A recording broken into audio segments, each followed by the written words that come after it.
Hello, good morning. Hi. So how are you? Well, I'm feeling great. Every day is a brand new day for me. Yeah, okay. So thank you for taking the time to meet with us. Mm-hmm. So my name is Herma, and we Hi. are students from Unisal Shalam, Selangor. Nice to meet you. Nice to meet you too. So this interview is actually part of our assignment for the subject negotiation skill. Wow. So yeah, we really appreciate your willingness to share about your experience and insight as a sales representative. So the interview will take about 10 to 15 minutes, and we have prepared some questions for you. So shall we begin? Well, bring it on. Okay, so before we begin, can you introduce yourself, maybe your name or positions, or maybe what inspired you to be salesperson? Alright. Alright, guys. Assalamualaikum. Bismillahirrahmanirrahim. Right. The name given by my parents was En.Fadhil Zafri bin Ahmad Fuad. And people know me by the name of Fadhil, Del, and many more. And I'm also known as Brother BYD in TikTok. Okay. Right. So basically, I've been in this industry for almost like 16 years. I started when I was I started when I was 26. And so far, this is my first embarkment in the industry with an electric vehicle, which is BYD. Okay, so I see.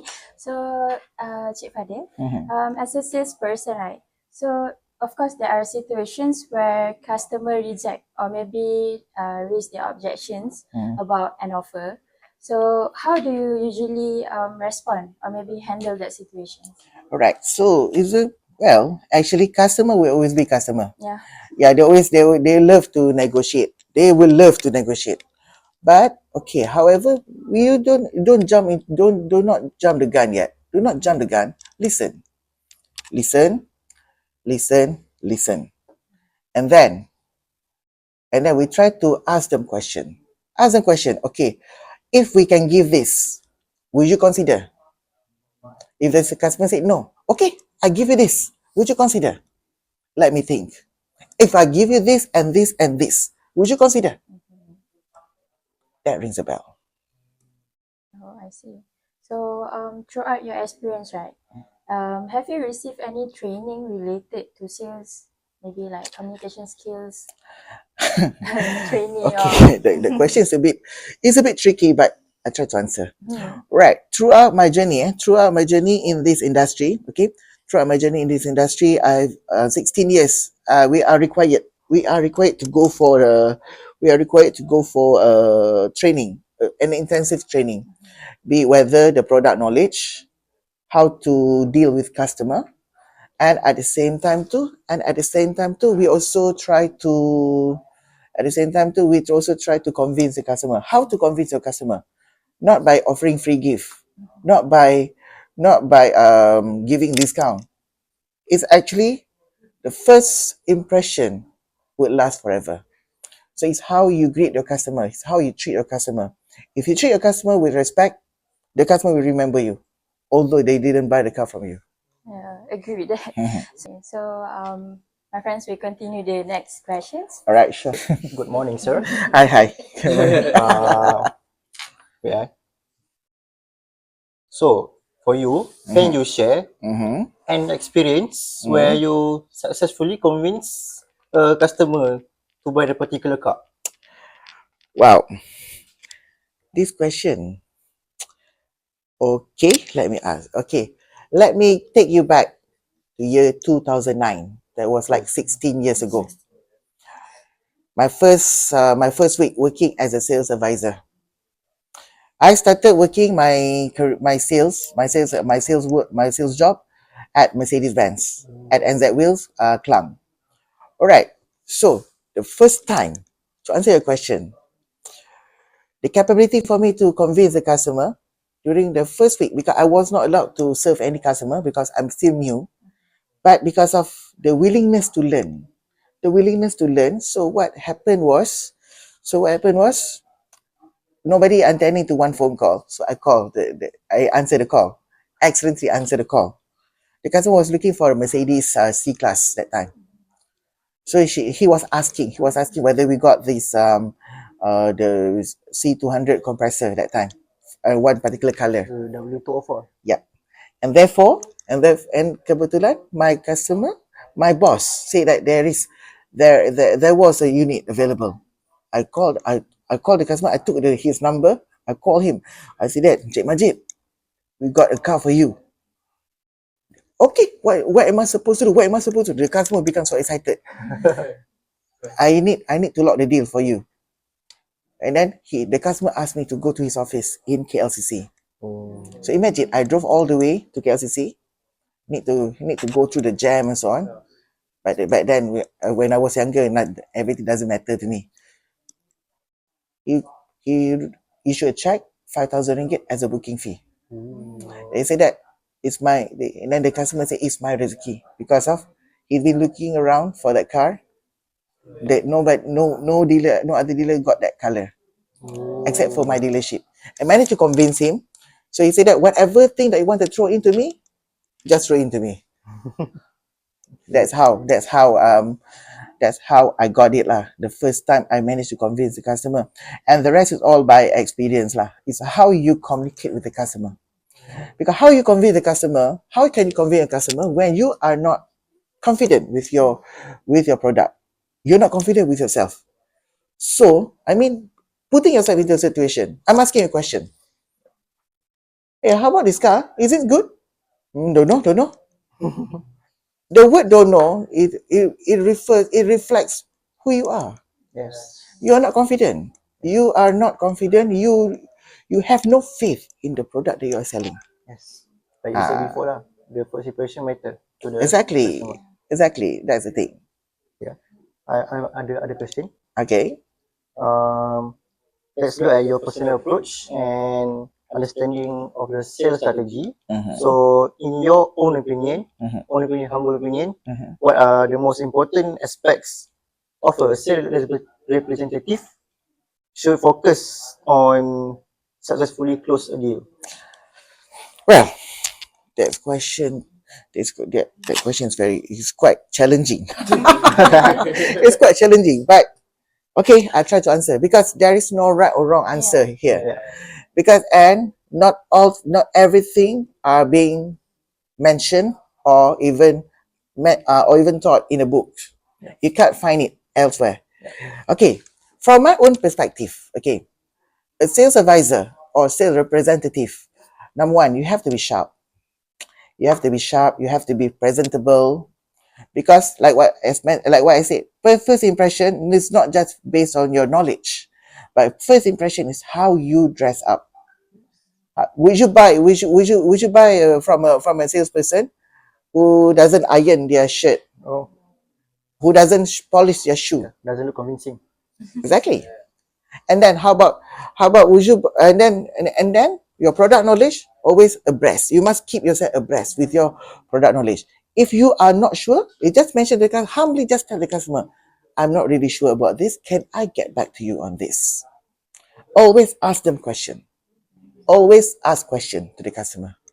And then when it comes to approaching customer, right from the beginning, customer enter the showroom. Give them the brightest smile, the biggest smile on your face. All right, give them the biggest smile on your face. Hello, welcome. Tell them you are ready to serve them. Yeah. And then offer them drinks. They're not buying yet. They're not buying yet, but offer them something. Would you like to have some coffee? Or maybe would you like to have some nasi lemak? We have the best nasi lemak in the showroom here. And we have the best latte here. Would you like to try? That one really give you a very long-lasting impression. Thank you, sir. Greetings, Mr. Fadhil. My name is Hani, and Hi, I'm Hani. going to ask you two simple questions, just Right. simple. Right. How do you respond when a customer says the price is too high? Depends on your experience, previous experience as a car representative. Okay. When customer, they have the right to say whatever they want. Right. But however, it has to be justified. All right. Take for example, when you're selling Mercedes, I was selling Mercedes. I always take you back to where I started, not where I am standing now. I always bring you back to where I started.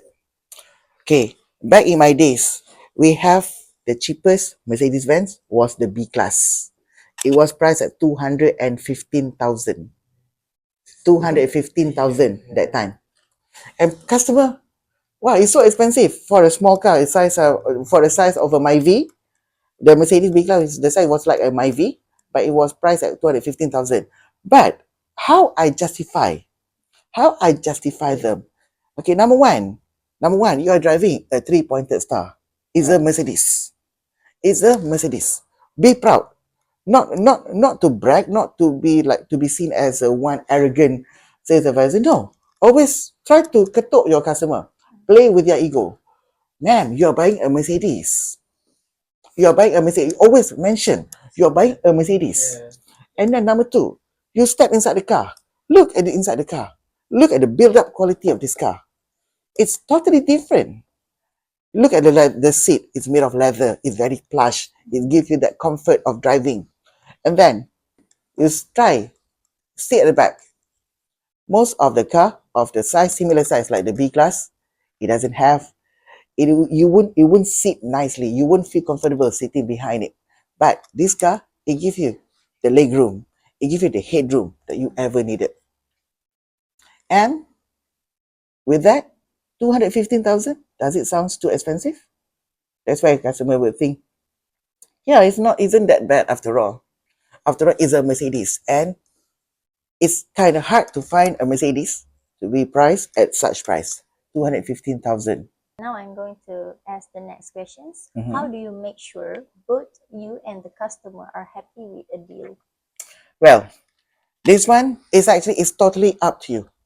It's totally up to you. You have to, it's either the customer be impulsive or you be repulsive, but it takes two to tango lah. When you offer this offer, the customer would negotiate. We try to meet in between. I will always tell this to my customer. Abang, Datuk, Tan Sri, Uncle, whatever that I can call them. Whatever I can call them. Alright? Like this. I'm giving you this. I can only give you this. But I have this extra, I can give you this much. And you are asking this one, and this one. How can I do that for you? I also need to earn my living. I don't own this place. I am just another worker who is just looking for rizki for my family. Yeah. So that's why why not like this? Why not like this? Datuk, Tan Sri, abang, uncle semua, we meet in between. I give you this, and this. Is it okay or not? Hi, sir. Hi. This is Arif Hakimi. Hello. I have two questions and a bonus one. But okay, first I'm gonna ask, what do you do if a customer gets angry or upset during a discussion? Alright. Angry customer. Yeah, angry. Angry customer. First and foremost, when you're dealing with an upset customer, let them speak what they wanted to speak. Let them speak up their mind. Okay. Let them speak up their mind. And then I listen. No, let them talk first. Okay, let them talk first. And then after at the end of the conversation, I ask back the customer, is it okay, sir, for me to talk? Then we start. Okay, explain. Let them at least the first word that you should be saying to the customer is minta maaf. Sorry. Tui puchi. I'm sorry. These are the things. This word plays an important role. You will find it, the customer, from angry, suddenly you become a bit cool down. And then you explain. Okay, you explain what the situation, what's causing the delay, what are the things that is causing him to be upset. You have to address, but you have to address these things accordingly. And then at the same time, too, how you react. You do not hold the customer too long. Okay, you just end the conversation. The first thing you need to go to your manager. You talk to your manager. Okay, seek for a solution, because we certain thing we have to refer to somebody who is more superior than us. Another question is, how do you find out what the customer really wants or need for a certain type of cars? All right. Do you know the rule of thumb saying that ask question? Yeah. Ask question. The moment they step inside the showroom, hi, I'm Fadhil. How can I assist you? I'm looking for a SUV. Okay, SUV. How many of you? 5, 7, 5. Okay, I would suggest you the C Line 7. But my budget is only around 160 to 170,000. Well, certainly I have the R23 for you. This is my current work. But if I were to go back to my journey in the sales line, I take you back to my journey in Jaguar Land Rover. Jaguar Land Rover, customer came in, he already know what he wants. Good morning, sir. How can I assist you? All right, my name is Joe, something like that. I give my card. He gave me my card. Oh, sorry, Tanzri, I didn't know. No worries. It happened. So how can I assist you? How can I help you, Tanzri? Right. I'm looking for an SUV. And what SUV is that? What's your range like? Well, I saw my friend just took out his Range Rover. I heard it costs about 2 million. Do you have anything slightly more expensive than that? So I showed him that very unit, the long wheelbase. That was about 2.5 million. The biggest one. It's a long wheelbase. Long wheelbase. If you look at the car is already big. Somewhere it's long wheelbase. It's double the trouble. 2.5 million. And it's how you understand the customer. You always ask question. Always ask question to the customer. What he wants, what he needs. Some customer, he needs a car. Okay, we all need the car. But some customer, they want a car. They want a car. They want the brand. They want the comfort. They want the performance. So that's why we always ask question. Are you taking this car for what? High speed cruising? Yes. Are you taking this car for high speed cornering? Yes. Then we know what car that we can actually propose to him. So I think that's all from us. And thank you for spending your time with us. We really appreciate it. My pleasure. I mean, I also, it's an honor actually. I got shocked when Alif told me that when I told me that there are some students who like to interview me. I said that, am I that famous? I'm not that famous, but then it appears that okay, why not? I mean, some more. I was once a student, so yeah, why not give you guys a chance to not that famous. Am I that famous? No, right. No lah. I'm not. My follower is not even millions. However, what I can say, you guys, all the best in your study. All the best in your study, because of this journey is just the beginning. You are here for a reason. The moment you guys masuk, if you remember whatever that I say, and you guys masuk your alam pekerjaan nanti, it's going to be something that you guys are going to appreciate, because marketing is all about effort. Always think outside the box.